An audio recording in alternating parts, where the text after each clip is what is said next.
सबाहत ने अजहाद को बुलाया। कल जुमा है, हम शाम को कब्रिस्तान जाएंगे। एहसानुल हक साहब की कब्र पर फूलों की चादर चढ़ानी है। वह मैं कैसे? बेटा ज़्यादा टाइम नहीं लगेगा। सबाहत ने इजहाद के सर पर हाथ रखा और अंदर चली गई। इजहाद खोया खोया खड़ा रहा। सानिया ने पीछे से आकर हू किया तो वह चौंक गया और फिर सानिया हा हा हा कर कर जोर से हंसने लगी और कहने लगी, डरा दिया, इजहाद भाई को डरा दिया। सानिया हंस रही थी। इजहाद ने भी उसकी बात समझकर कह लगा दिया था, सच में मैं बहुत डर गया था। सानिया और जोर से हंसने लगी। इजहाद भाई इतना डरते हैं, हिजाब सोचो ये हमारे पुराने वाले घर में होते तो इनकी क्या हालत होती। सानिया इतना कहकर हिजाब ने उसे घूरा। क्या था पुराने घर में? इजहाद ने दिलचस्पी से पूछा तो हिजाब ने फिर सानिया को घूरा। इजहाद ने सानिया से कहा, छोड़ो, हिजाब की तरफ ना देखो और बताओ उधर ऐसा क्या था डरावना। सानिया खिलखिलाकर हंसी और बोली, उधर जिन्नात टाइप कुछ था, काश आप होते।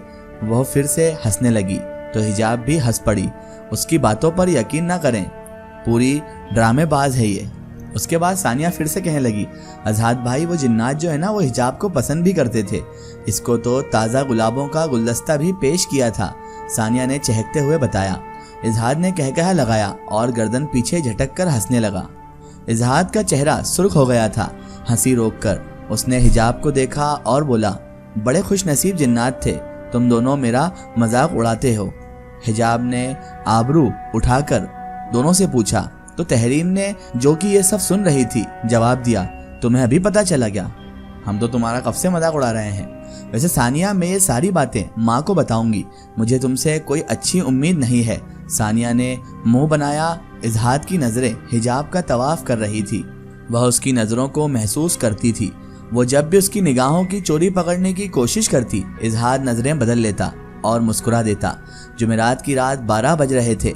कब्रिस्तान में गहरा सन्नाटा छाया हुआ था। सिर्फ कीड़ों की हफीफ सी आवाज आ रही थी। अचानक इन हफीफ आवाजों में घुंघरू की जोरदार आवाज शामिल हो गई, जैसे कोई डंडे पर घुंघरू बांधकर उसे जोर से जमीन पर मार रहा हो। साथ ही एक करारी आवाज आई, हक हक। एक बुजुर्ग दुरूद शरीफ का विर्द करता हुआ जा रहा था।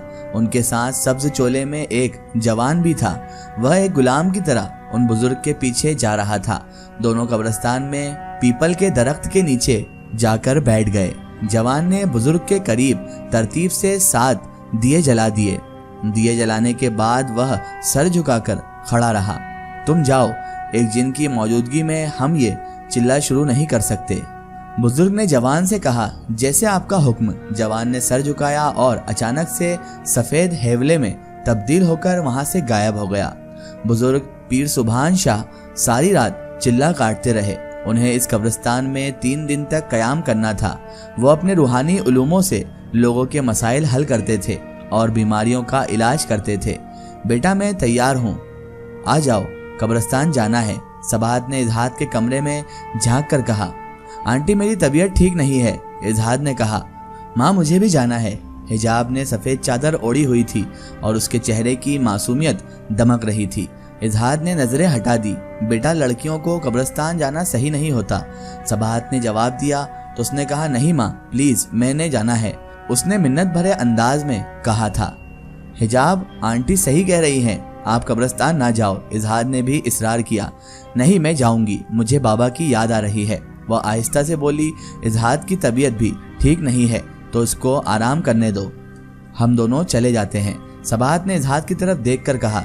सबाहत और हिजाब जाने लगी तो इजहाद ने रोका, ठहरिए आंटी, मैं भी चलता हूँ। साथ सबाहत और हिजाब कब्रिस्तान के अंदर दाखिल हो गए, जबकि इजहाद बाहर खड़ा रह गया। सबाहत ने पलटकर देखा, आओ बेटा, वहाँ क्यों खड़े हो गए? आंटी मैं अंदर नहीं आ सकता, मुझे घबराहट होती है। इजहाद 2 कदम और पीछे हुआ।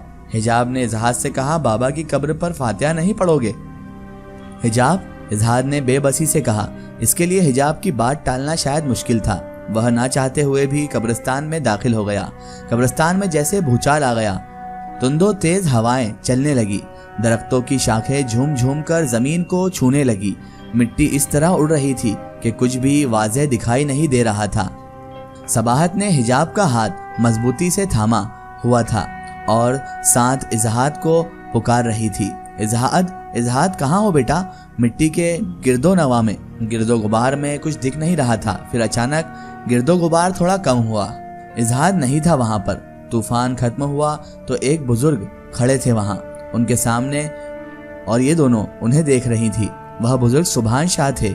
उनकी खोजी नजरें किसी को ढूंढ रही थी। उन्होंने सबाहत से पूछा, तुम दोनों के साथ और कौन था? सबाहत बौखलाई सी गई थी कि ये बुजुर्ग क्यों पूछ रहे हैं कि हमारे साथ कौन था।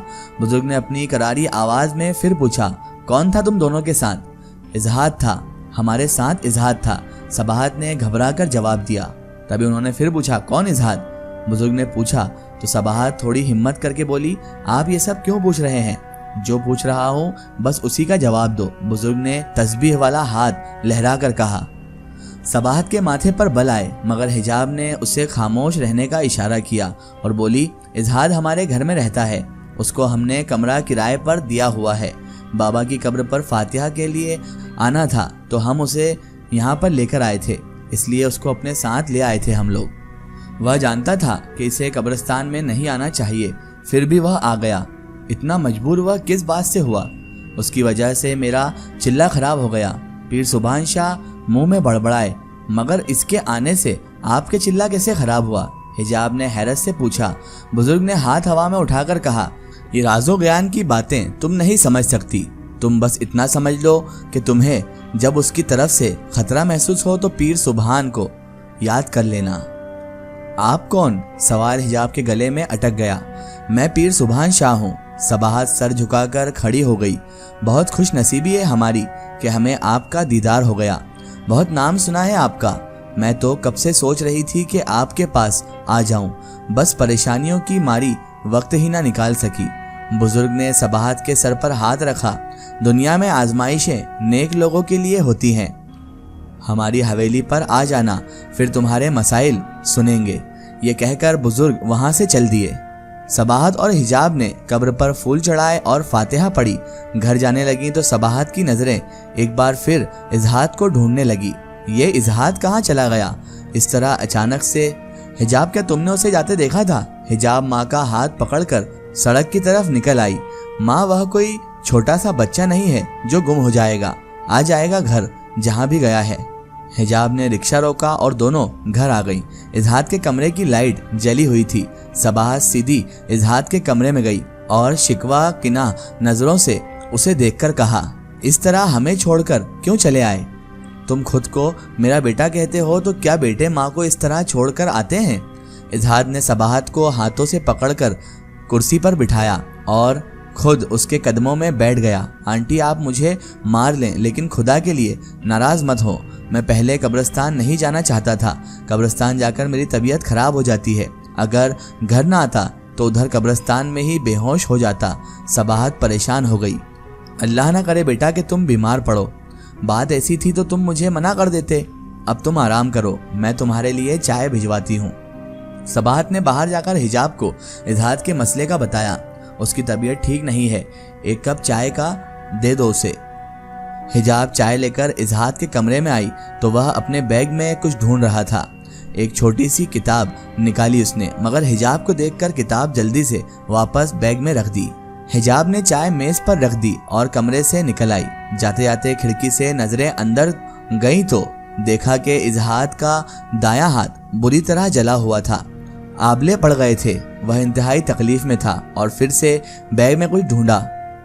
बैग में कुछ ढूंढ रहा था। हिजाब फौरन दोबारा से कमरे में आई और घबराहट में बोली, आपके बाजू पर क्या हुआ है? इजहाद ने बाजू का कफ नीचे करते हुए बाजू ढांप दिया। मामूली सा जख्म है, ठीक हो जाएगा। हिजाब बोली, आप इसे मामूली जख्म कहते हैं? मैं ड्रेसिंग का सामान लाती हूँ, आप रुकिए। वह तेजी से कमरे से निकल गई। इजहाद बैठ गया। थोड़ी देर में वह मेडिकल बॉक्स लेकर आई। वह इजहाद के बिल्कुल नजदीक बैठ गई। बॉक्स को गोद में रखा। अपना बाजू आगे करें, मैं दवा लगा दूं। इजहाद कहने लगा, खामखा परेशान हो रही हो, मेरे जख्म में तकलीफ नहीं है। जबकि तकलीफ का एहसास इजहाद के चेहरे पर साफ नजर आ रहा था। हिजाब ने उसे घूरा और अपना हाथ आगे बढ़ाया तो इजहाद ने उसके खूबसूरत चेहरे को देखते हुए अपना हाथ उसके हाथ में दे दिया और मुस्कुरा दिया। इसकी आगे स्टोरी हम देखेंगे इसके अगले पार्ट में। दोस्तों, अगर आप भी अपनी जिंदगी की कोई सच्ची कहानी या सच्ची घटना हमारे चैनल से शेयर करवाना चाहते हैं और आप चाहते हैं कि आपकी स्टोरी भी माय स्टोरी बुक चैनल से शेयर हो, तो आप हमें हमारे फेसबुक पेज पर कांटेक्ट कर सकते हैं और अपनी स्टोरी वहां पर हमें बता सकते हैं।